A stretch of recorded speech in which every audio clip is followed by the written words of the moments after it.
Nervous. Don't be nervous. It's all right. All right, class. Welcome back. I'm glad to see everyone's doing well today. Can you get a thumbs up, thumbs down? How we're feeling? Thumbs up. Okay. I like to see a thumbs up. I'm sure many of you guys remember from last week. Those of you who weren't here, I'll fill you in. But last week we talked a lot about our next upcoming project, which is going to be our social justice printmaking project. So we talked about some other printmakers, some Shepherd Fairey, some of the screen printing techniques. But this class, I really want to focus in on the woodblock printmaking that I talked about, and specifically the rubber block printmaking, which is what we're going to be doing today. So you may notice a lot of you have stuff on your tables already. Don't touch any of that yet. I'll let you know when you can go ahead and touch that, but for now, don't touch the block or the cutting mat. Those are for later. I'm gonna go ahead and start with the slideshow though.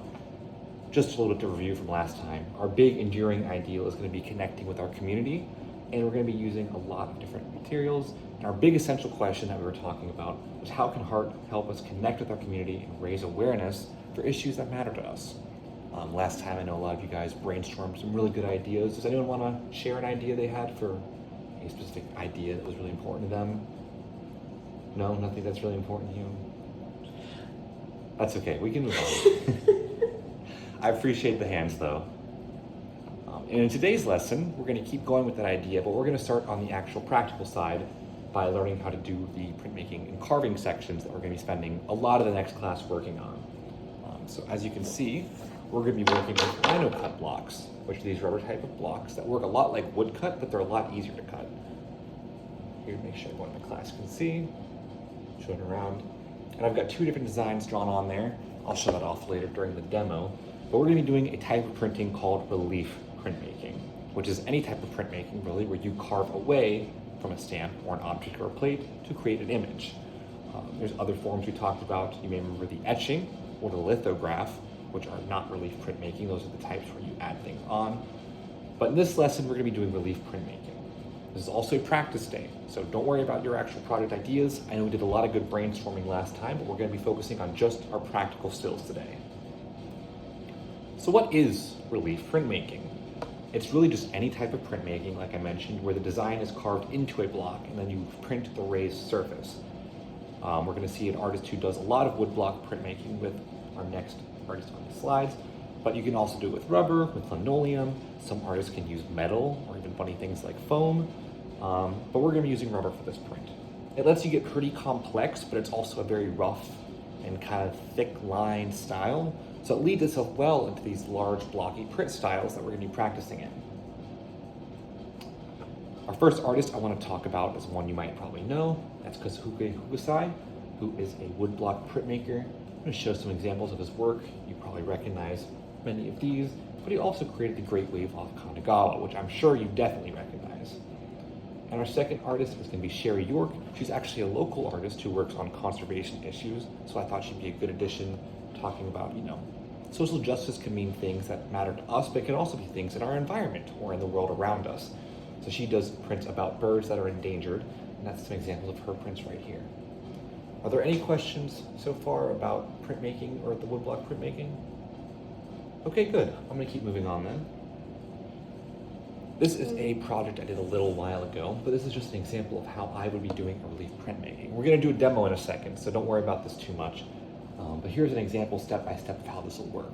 So first you'll take your block, which as I mentioned before will be a block of linoleum. You'll draw whatever design you want onto that block, and then you'll carve it away. Here we have the carving stuff in the background, our tool in the video, and then we're going to print that out to make our final design. Today we are just doing these first two steps. We're not going to be worrying about printing at all. I know we talked about our brayers and our barons last time, but we're not using these items today. We're going to be just working on the actual printmaking steps. All right, so you can come gather around the demo table. I see you've actually already gathered around here, so I appreciate that. I'm going to talk about the main ways that we're going to be carving. The first thing I want to emphasize, I mentioned this last time a little bit, is that our tools we're using today, these are just normal speedball cutter tools, are very, very sharp. They might not look like it. A lot of times even I can forget that they are sharp implements because they look so much just like normal pencils, but these things at the tip are very, very sharp.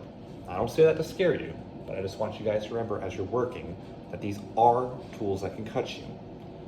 If you cut yourself, I'm not going to be upset, but I want to make sure that we're focused on our safety, and I will not hesitate to take away the tools if you're not cutting safely. So when I'm explaining things today, make sure you watch how I'm doing it and copy me when you go to actually carving yourself. Because if you're not doing it safely, you're not using the tools. Capiche? Thumbs up so you know everyone's listening. All right, perfect. So the first thing you want to do when you get your design on your block is make sure you have the block facing away from you, that your hand is never actually in front of the block. It can be tempting to hold it down like this while you're cutting because the block will want to move. However, if you're going to hold it, you have to pinch it from the sides and hold it like that, usually the corners, at the sides like this, or just flat down. That way when I'm cutting, I'm always cutting parallel to my hand. If I'm ever cutting towards my hand, that's how I'm going to slip and cut myself. So your hand always has to be behind the blade. That is rule number one, and that should always be your first priority. When you're carving, our carving technique with these types of tools is going to be a push technique. So when I'm holding the tool, my finger is on top. I'm not holding it like a pencil. I've got it held with pressure down, one finger on top to push in. And I'm doing a slow sliding motion that pushes forward and takes up a little bit of material at a time. Not too much, because you don't want to cut through. Just enough to get out what I need. Now because I'm doing this, I can only really do straight marks. This means that I can get really good, easy, straight cut lines. As you can see, those go up really smooth. But these curved lines that I have are going to be a bit of a struggle. When I have curved lines like these, it's going to be easy to want to try to hold it and move the stamp while you're cutting it. We don't want to do that. When you're approaching the lines, move it so that line is going away from you, then hold behind you, and then you can work on pushing and cutting. If you're trying to adjust it midway while you're cutting, or if you're not adjusting it at all and you're trying to carve backwards towards yourself, those are big no-nos. We should never, ever be cutting back towards ourselves or cutting at any sort of angle. You always want to have that away from you so you can push forward, push forward, push forward.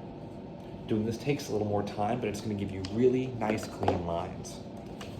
Now, I've been using our smaller type of triangle cutter. This is the blue one, which you guys are all going to get, and this is the best one for making the fine lines and most of the cuts you're going to need. We also have a pink tool, which everyone will also get. This one is really good for taking out large blocks of space. So on our flower here, I want all of this space, I think, to go away. So I'm going to be cutting out our negative space, to use a vocab word we learned, using this big one. My hand's not going to go up front. Again, I want to hold it like that, but I want to make sure my hand's to the side, holding it down flat. And I'm going to be pushing forward and carving out those pieces bit by bit. Again, my pressure's going down. I'm holding it farther to the back. I'm not holding it like a pencil. My grip's to the back and my fingers down. And I'm just pushing forward, and popping it up a little bit at the end. As you can see, I'm basically cutting around these black lines. And when I'm done, these black lines will be the raised part. So when I go to print it, it'll give you the lines that look like this. All this white space that I cut out is white space that was stamped before and then carved out. Anything black is things that I left to be raised up. Does that make sense? So, this leads itself better when you have large black blocks of space. As you can see, I did cut out these lines, but they're not super thin. They're thick, kind of blocky lines, and that's why I'm able to cut them out. However, there's also a second way you can do it, and that's by playing around with the positive space. If you've got a design that uses a lot of really thin lines, maybe you like to sketch, you like to use pencil, you're probably not want to cut around the lines. You're going to want to cut into the lines. So in this case, I'd be cutting into those black lines, basically tracing them out with my cutting tool.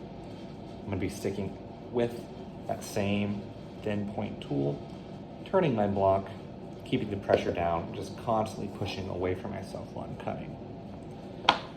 I think this way is a little easier to do because you basically are just tracing over the lines. You don't really have to do anything else. But it does make a print where everything else is black and your lines will come out white. So if you like that style, that's definitely an option. It's a little bit easier option if you're struggling. But you can do either technique, using the positive or the negative space. Just make sure you're thinking beforehand about what type you want to do. Again, both are perfectly okay. It just depends on the line work you're going to be doing. Are there any questions about the tools? Anything to do with safety, anything like that? Yes? How do you get the curved lines if you can't move it? So for the curved lines, that is a good question. You can move your blade and the block a little bit. You just have to be careful with it. I noticed I said to keep it still for most of the parts, but it is okay to curve around while moving. You just gotta do it slow at a time. In this case, I'm still pushing forward, and I am following that curve, but I'm not gonna try to follow it all the way around. Once I get to that top of that curve, I'm gonna stop, adjust my block, and then go back to finishing the curve. That way I'm always doing pushing forwards, and I'm never trying to, take that curve all the way back towards my hand. Even for things perfectly circular, like the circle here, you may be tempted to try to do it all in one cut, but don't. Just do small cuts at a time. Eventually, you'll get the whole thing cut out. Because if you go for it all at once, you're gonna have to cut back to your hand, or you can try to rotate it at the same time. Either works very well, and they're both just gonna get tricky. So just make sure you're really careful with that. All right, so I'm gonna start handing out smaller blocks, and then we're gonna go move on and talk about what your demo is gonna look like for today, and what I'm gonna be expecting from the class after this.